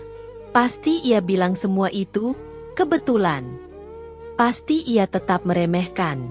Tapi aku memilih menyimpan kabar itu dalam hati, rapat-rapat. Bukan karena aku takut, tapi karena kebangkitan paling elegan adalah yang tidak diumumkan, hingga tiba waktunya mereka melihatnya sendiri. Selain karir di kantor, usaha kecil yang mulai kurintis diam-diam juga pelan-pelan tumbuh. Seorang rekan lama mempercayakan pembukuan tokonya padaku. Dari sana, datang lagi klien kedua, lalu klien ketiga. Sebagian mengirim pekerjaannya lewat email, sebagian lewat WhatsApp. Aku mengerjakan semuanya di malam hari, setelah Damar tidur. Kadang aku bekerja sampai jam 1 pagi, kadang sampai 2. Tapi setiap kali angka saldo rekening rahasiaku bertambah, kantuk dan lelah itu seperti berubah menjadi energi baru. Aku seperti menemukan dunia berbeda. Dunia di mana aku tidak diremehkan hanya karena menjadi perempuan. Dunia di mana aku dihargai karena kinerja, bukan karena kemampuan menjilat mertua. Suatu malam, ketika aku sedang memasukkan data pembukuan, ponselku berbunyi. Pesan dari klien baruku. Mbak Lili, minggu depan kita mulai proyek baru ya. Budgetnya lebih besar. Saya percaya Mbak bisa handle. Aku menutup mulut dengan telapak tangan, menahan tawa kecil yang nyaris keluar karena terlalu bahagia. Setelah bertahun-tahun menjadi bahan hinaan soal gaji kecil, kini aku memegang penghasilan yang bahkan Damar pun tidak tahu. Aku beranjak ke dapur untuk mengambil minum. Tapi saat melewati cermin di ruang tamu, aku berhenti. Wajahku yang dulu tampak lelah kini terlihat berbeda. Bukan lebih cantik, Bukan lebih mewah, tapi lebih hidup, lebih yakin. Ada cahaya kecil yang tidak ada sebelumnya. Cahaya perempuan yang menemukan dirinya kembali. Namun, saat aku perlahan bangkit, keluarga mertua justru semakin menekan. Seolah mereka merasa aku semakin sulit diatur. Di setiap kunjungan ke rumah mereka, sindiran datang tanpa diminta. "Lily, kok jarang kesini? Jangan-jangan sibuk kerja lembur yang tidak jelas itu ya?" Ujar Riri sambil memasang senyum yang dibuat manis. "Lil," kata Bu Sulastri, "kamu itu kalau pulang kerja langsung ke rumah ibu. Jangan keluyuran dulu. Nanti kalau Damar perlu apa, siapa yang bantu?" Dalam hatiku, aku tertawa getir. Keluyuran? Yang mereka sebut keluyuran itu adalah aku bekerja keras membangun hidupku. Tapi di depan mereka, aku hanya menjawab, "Ya, Bu." Diamku membuat mereka merasa menang. Padahal diam itu adalah denah balas dendamku.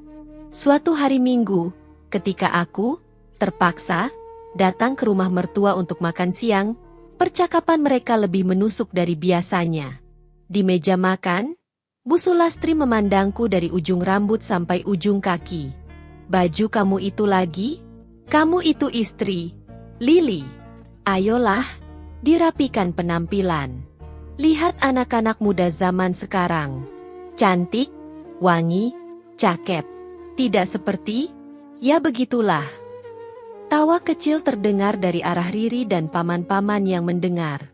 "Gaji kecil, tapi gaya hidup kecil juga," sahut Riri. Aku tetap tersenyum. "Iya, Riri. Padahal, gajiku bulan itu naik. Dan penghasilan sampinganku bahkan lebih besar daripada gaji utama. Tapi apa gunanya bicara? Mereka hanya akan membalikkan semuanya." Tak lama kemudian, Bu Sulastri menatapku lagi. "Lily, kamu sudah pikirkan soal resign yang ibu bilang? Tidak baik istri terlalu lama kerja di luar." Aku menatap nasiku. "Belum, Bu." Lily masih pikirkan matang-matang. "Apanya yang dipikirkan? Kamu cuma admin kecil. Banyak orang bisa menggantikan." Aku mengangkat wajah dan tersenyum pelan. "Justru karena itu, Bu." Lily ingin memastikan semuanya benar. Bu Sulastri mengibas tangan, kesal. "Damar, katakan ke istrimu. Jangan dibiarkan keras kepala." Damar menghela napas. "Lil, ibu bilang begitu juga untuk kebaikan." Aku mengangguk sopan. "Iya, Mas." Lily dengar. Dan mereka tidak melihat apa yang kulihat dari balik refleksi gelas di meja makan. Mataku yang tidak lagi mati. Hari-hari berikutnya, kebangkitanku semakin terasa di kantong dan di hati. Tabungan rahasiaku melewati angka yang bahkan aku sendiri tidak percaya. Rekening darurat yang dulu hanya mimpi kini menjadi pegangan nyata. Bulan berganti bulan, aku mulai membeli aset kecil, emas. Kutuang sebagian hasil kerjaku ke dalam logam kuning itu. Kecil-kecil, tapi bernilai. Kusimpan di kotak kecil yang tersembunyi di lemari tempat Damar tidak pernah membuka karena itu urusan perempuan. Pada saat yang sama, seorang teman lamaku mengajak kerjasama membuka usaha makanan kecil-kecilan lewat online. Aku tidak muncul sebagai wajah utama. Aku hanya jadi investor sunyi. Sebagian keuntungan mengalir setiap bulan, masuk rekening rahasiaku, memberi tenaga baru untuk rencana panjangku. Dan selama semua itu terjadi, keluarga mertua tetap merendahkanku. Tetap menganggapku kecil. Tetap menganggapku tidak berguna. Mereka mengira aku tenggelam. Padahal, saat mereka sibuk meremehkan, justru di bawah mereka, aku sedang membangun landasan naik paling kokoh yang pernah kumiliki. Aku hadir di rumah mertua tetap dengan baju sederhana, tetap dengan senyum ramah, tetap dengan kata, "Iya, Bu." Mereka pikir itu bukti aku tunduk. Mereka pikir aku tidak melawan. Tapi mereka tidak tahu bahwa setiap kali aku menundukkan kepala dan menjawab pelan, di dalam diriku ada satu suara yang semakin keras, semakin lantang, semakin pasti. Tidak lama lagi, kalian akan melihat siapa yang sebenarnya kalian injak. Aku bangkit bukan dengan teriakan, bukan dengan perlawanan vulgar. Aku bangkit dengan sunyi, dengan cara yang tidak bisa mereka hentikan. Dan ketika waktunya tiba, diamku akan berbicara jauh lebih keras daripada semua hinaan mereka. Jarak yang dulu kurasa masih bisa dijembatani dengan pengertian, kini mulai tampak seperti jurang yang tidak lagi bisa dipetakan. Damar mulai memperhatikan perubahan sikapku, bukan karena ia peduli, tapi karena ia merasa kendalinya mulai hilang. Selama ini, ia terbiasa melihatku seperti tanah liat, gampang dibentuk, gampang dibentak, gampang disudutkan. Namun sejak aku mulai diam dengan arah, diam dengan strategi, diam dengan tujuan, ia gelisah. Matanya sering mengawasiku tanpa ia sadari, seperti seseorang yang kehilangan pegangan. Suatu malam, ketika aku pulang sedikit lebih larut dari biasanya karena harus menyerahkan laporan ke klien, Damar menunggu di ruang tamu dengan wajah tegang. "Kamu dari mana?" tanyanya tanpa sapaan. Suaranya tidak keras, tapi dingin. "Dari kantor klien, Mas," jawabku sambil meletakkan tas. "Ada laporan yang harus diserahkan langsung." "Jam segini?" tatapannya menusuk. "Sudah lewat jam 9. "Iya, tadi klien baru bisa ditemui sekarang." Damar berdiri mendekat, wajahnya gelap. "Lil, kamu belakangan sibuk sekali. Kerja lembur, pulang telat, pegang HP terus. Kamu berubah." Aku menatapnya lama. "Lili cuma kerja, Mas." "Aku tidak suka," katanya tegas. "Kamu itu istri. Istri harus bisa di rumah. Ibu juga bilang begitu." Ada jeda beberapa detik sebelum aku menjawab. "Mas mau Lili berhenti total? Diam di rumah seperti yang ibu mau?" "Bukannya begitu," ia mengusap wajah, seolah bingung. "Tapi kamu sekarang terlalu sibuk. Kamu tidak seperti dulu." Aku mengulas senyum tipis, senyum yang tidak lagi bergetar. "Iya, Mas. Lili memang tidak seperti dulu." Damar terdiam. Untuk pertama kalinya, ia tampak benar-benar tidak tahu harus berkata apa. Tidak hanya itu, aku mulai sering menolak permintaan Bu Sulastri dengan cara yang sopan tapi jelas. Jika dulu setiap ia memanggil, aku langsung datang, kini aku mulai membatasi. "Lili, tolong datang ke rumah ibu besok. Ibu butuh kamu bantu beres-beres," katanya suatu sore lewat telepon. "Besok Lili ada training kantor, Bu." "Tidak bisa izin," jawabku. "Training? Training apa? Kerja kamu itu kecil. Apa sih yang bisa dipelajari?" "Ini wajib dari kantor, Bu." "Lili, kamu jangan membantah." "Aku tidak membantah, Bu. Aku hanya menjelaskan," jawabku pelan, tapi tegas. Bu Sulastri langsung mematikan telepon tanpa pamit. Dan seperti yang bisa ditebak, 1 jam kemudian, Damar marah-marah di rumah. "Kamu kenapa bicara begitu ke ibu?" Suaranya meninggi. Ibu jadi sedih. "Sedih?" Kata itu berputar dalam kepalaku. Lucu rasanya. Perempuan yang memaki, menghina, dan merendahkanku berkali-kali kini dikatakan sedih hanya karena aku tidak bisa datang. "Mas," aku menatapnya tanpa menunduk. Lili hanya jawab jujur. "Besok ada pelatihan." "Dan kamu tidak bisa bilang iya saja?" Hardiknya. "Kamu sekarang jadi melawan. Kamu bukan Lili yang dulu." "Betul, Mas. Lili bukan Lili yang dulu." Suaraku pelan, tapi pasti. Damar terdiam. Rahangnya mengeras. Ia berjalan mondar-mandir ke dapur, lalu kembali ke ruang tamu, gelisah. "Kamu berubah," ulangnya lagi, kali ini lebih pelan, seakan ia bicara pada dirinya sendiri. "Dulu kamu lembut, nurut, sekarang kamu seperti orang lain." Aku ingin mengatakan, mungkin dulu aku lembut karena aku tidak punya pilihan. Tapi yang keluar hanya, perubahan itu wajar, Mas? Ia menatapku tajam. Kamu sengaja bikin jarak sama keluarga. Aku menggeleng pelan. Justru selama ini Lily yang berusaha mendekat. Tapi kalau terus-terusan diinjak, orang akan mundur sendiri. Jadi kamu bilang ibu menginjak kamu? Aku tidak menjawab. Heningku sudah menjadi jawabannya sendiri. Malam demi malam, pertengkaran seperti itu terus terjadi. Tidak sebesar ledakan yang dulu, tapi lebih sering dan lebih senyap. Kadang hanya tatapannya, kadang hanya nada suaranya yang ketus, kadang hanya helaan napasnya yang panjang. Tapi semuanya mengarah pada satu kenyataan. Ia mulai kehilangan kendalinya atas diriku.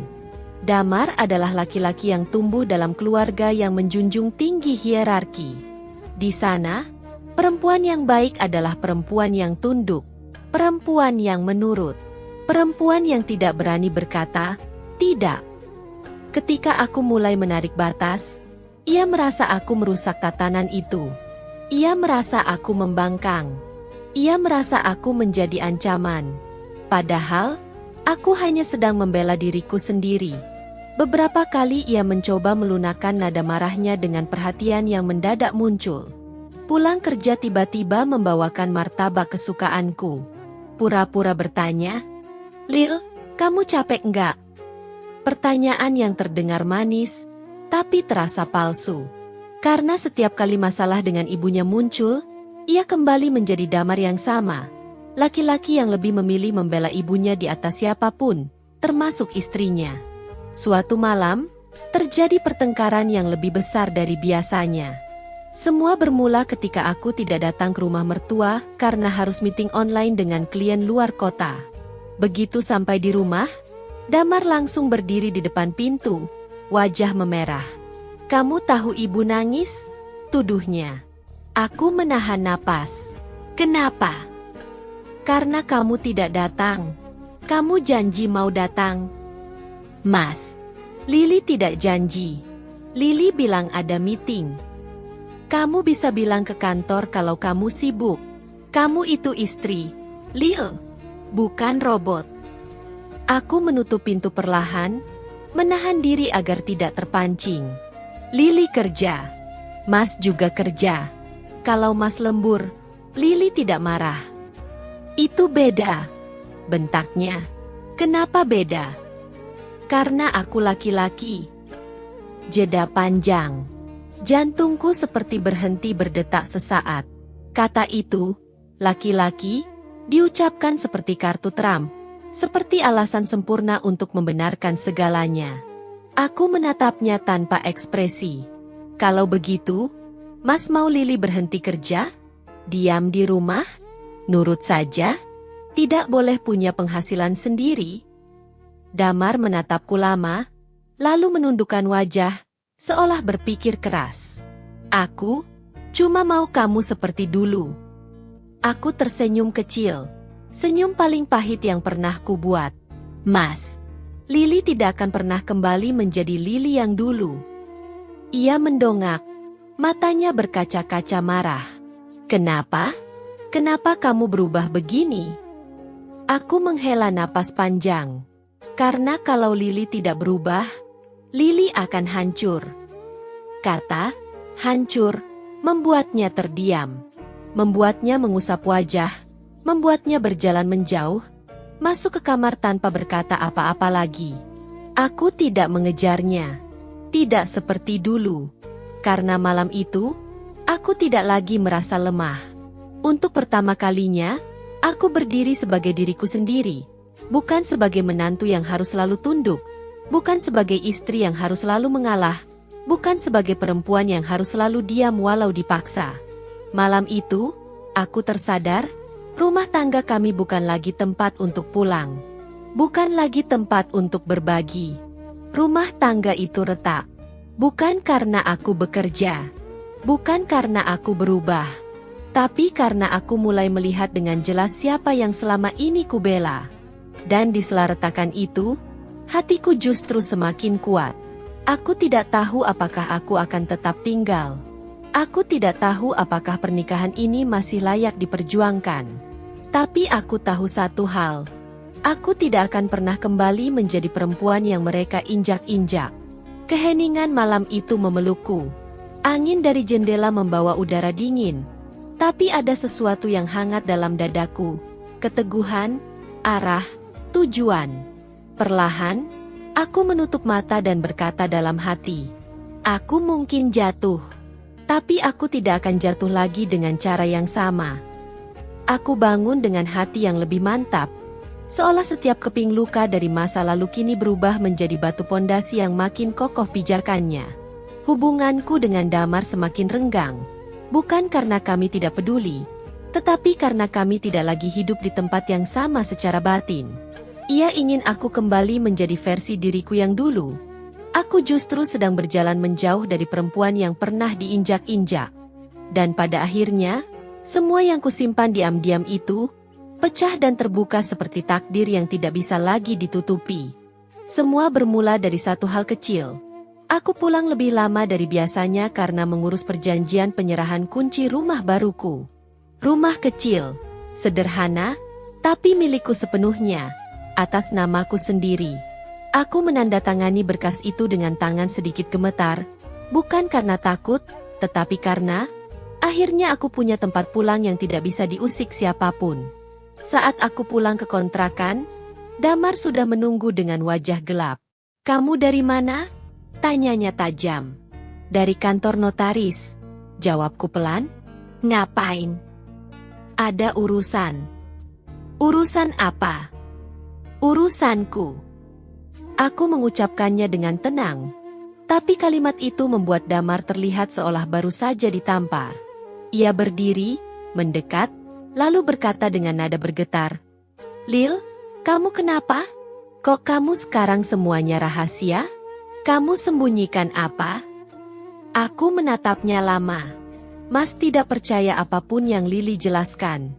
Mas selalu pilih percaya ibu dan keluarga. Sekarang kenapa tanya? Untuk apa? "Karena aku suamimu," bentaknya. "Kalau Mas suami yang baik," aku menahan napasku, "Mas pasti percaya dulu pada istri. Bukan sebaliknya." Damar terdiam. Wajahnya berubah, seperti sedang menahan sesuatu. Entah marah, entah takut kehilangan kendali yang selama ini ia punya. Beberapa hari setelah itu, peristiwa yang mempercepat semua terbongkar terjadi. Hari Minggu, keluarga besar kembali berkumpul di rumah Bu Sulastri. Seperti biasa, suara tawa mereka bergema di ruang tamu, tapi kali ini berbeda. Pembicaraan mereka tentang ibu mau bangun usaha keluarga baru. Aku hanya duduk di sudut, mengaduk teh tanpa minum, karena aku sudah tahu arah pembicaraan itu. "Damar," kata Bu Sulastri lantang, "kamu nanti jadi penanggung jawab usaha. Urus keuangan, pemesanan, semuanya. Lili bantu dari rumah, kalau perlu berhenti dari kerjaan kantornya." Damar terlihat bangga. "Siap, Bu." Semua mata lalu beralih padaku, seolah menunggu aku mengangguk. Aku tersenyum kecil. Lili tidak bisa keluar dari kantor. Suasana langsung berubah dingin.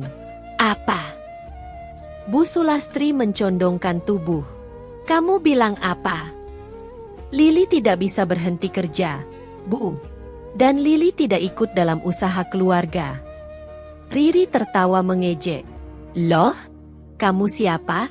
Kok berani nolak?" Bu Sulastri memicingkan mata, melihat Damar seolah ingin memastikan bahwa ini bukan lelucon. "Lil," kata Damar pelan tapi tegang, "kita sudah bahas ini. Kamu ikut usaha keluarga. Tugas kamu itu di rumah."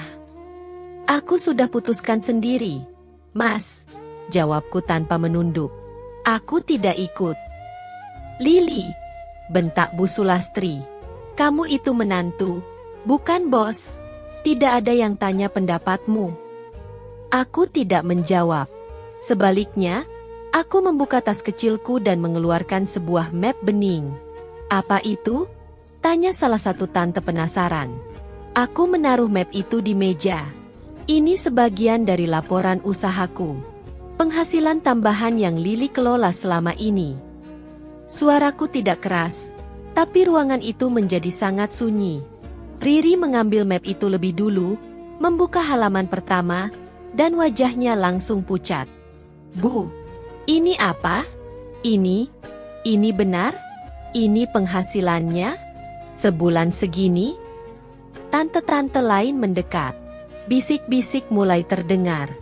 Damar merebut map itu dari tangan Riri, menatap angka-angka di atas kertas. Matanya melebar. Lil, ini. Kamu dapat uang sebanyak ini dari mana? Dari kerja keras. Jawabku datar. Kerja keras apanya? Sahut Bu Sulastri tak percaya. Admin kantoran tidak mungkin gaji segini.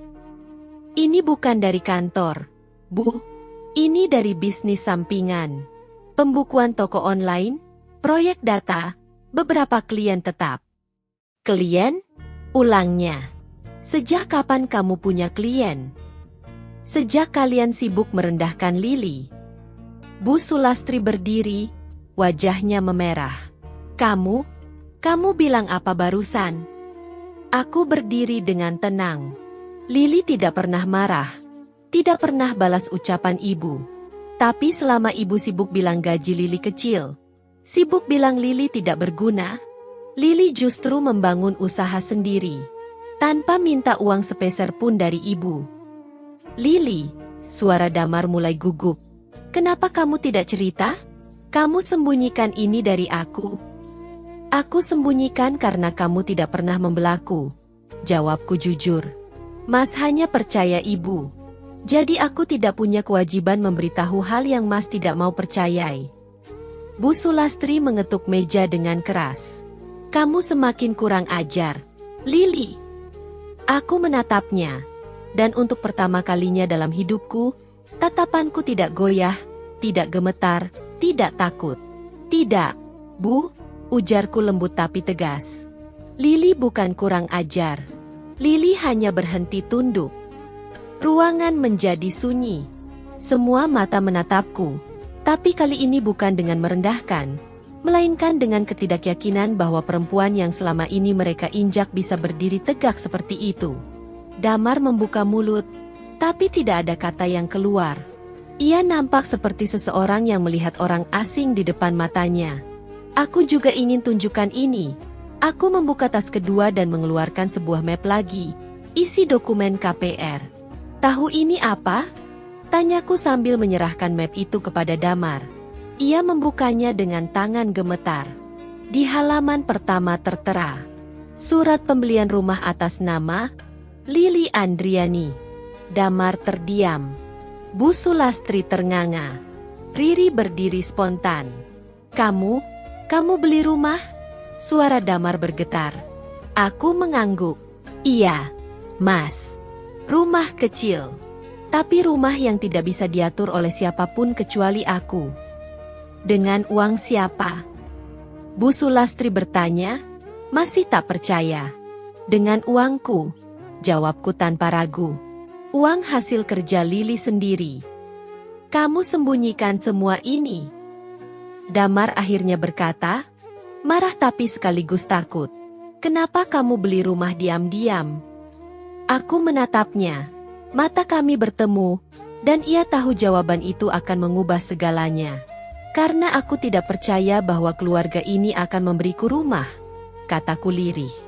Dan karena aku perlu tempat aman untuk diriku. Tempat yang tidak bisa kalian rebut.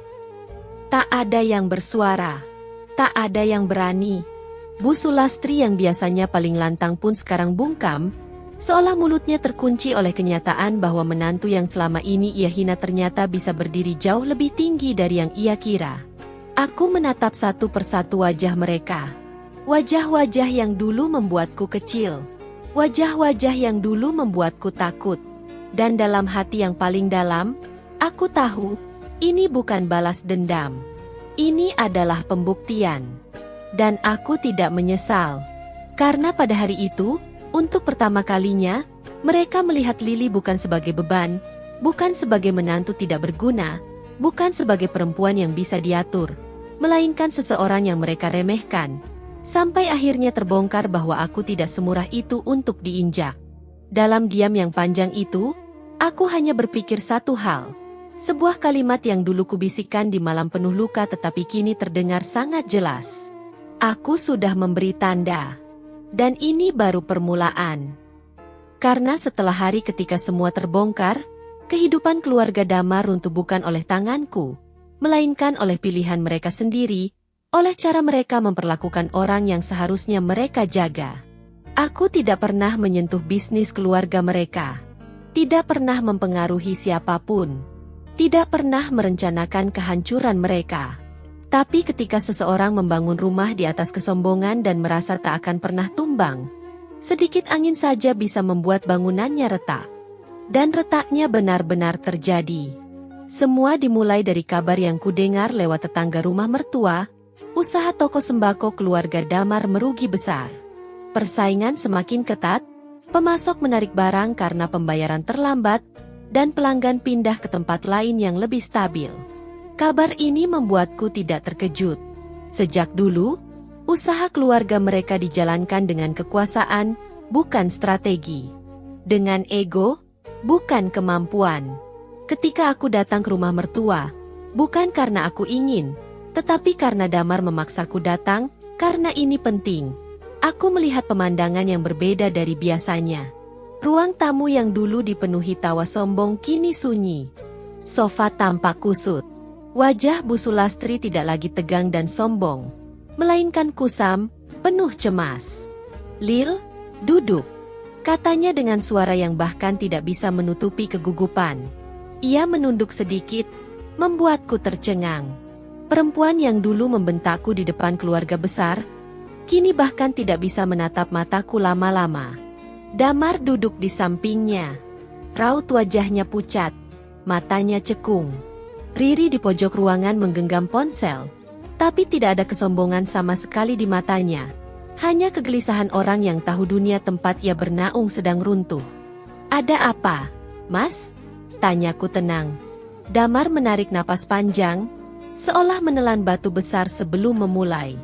"Lil, aku kena PHK." Aku tidak terkejut. Aku sudah melihat tanda-tandanya beberapa bulan lalu. Tidak fokus, sering izin, performa menurun karena ia tenggelam dalam drama keluarganya sendiri. Tapi aku tetap menahan napas, pura-pura baru tahu. "PHK?"